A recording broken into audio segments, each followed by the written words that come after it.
you know that Australia is the only country with flights to every continent? Okay, technically it's a cruise to Antarctica, but close enough. This is part 13 of ranking countries based on how many places they fly to directly. Time to update the remaining countries. There are again 5 remaining North American countries, 2 South American countries, 10 African countries, 29 European countries, 23 Asian countries, and Australia holding on for the Oceania region. First up is Senegal and Iceland, both flying to 26 different countries. Senegal covers the vast majority of West Africa, as well as a good amount of European destinations.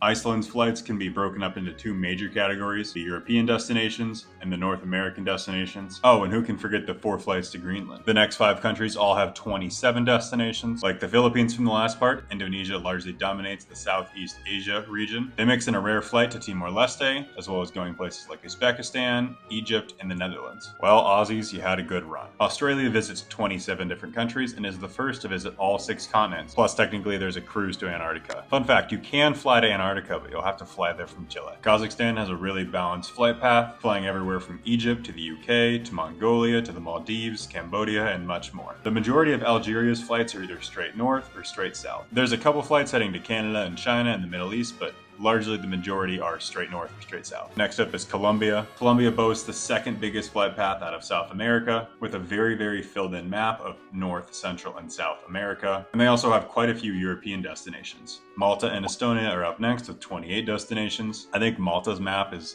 hilarious. Malta basically just says, hell yeah, Europe. Estonia is largely the same. I think there's quite a bit of demand for flights around Europe, but not so much outside of the continent. The furthest away Estonia goes is down to Cyprus. Our last country of the day has 29 flight destinations, and it is in fact our last South American country. Brazil sports the only completed South American map, which means it's currently the only South American country flying the French Guiana. Outside of the Americas, Brazil has a decorated flight map to Europe, over to the Middle East, and even has quite a few destinations in Africa. Dang, this part alone took out South America and Oceania. That's all for part 13. Thanks for watching. I'll see you in part 14.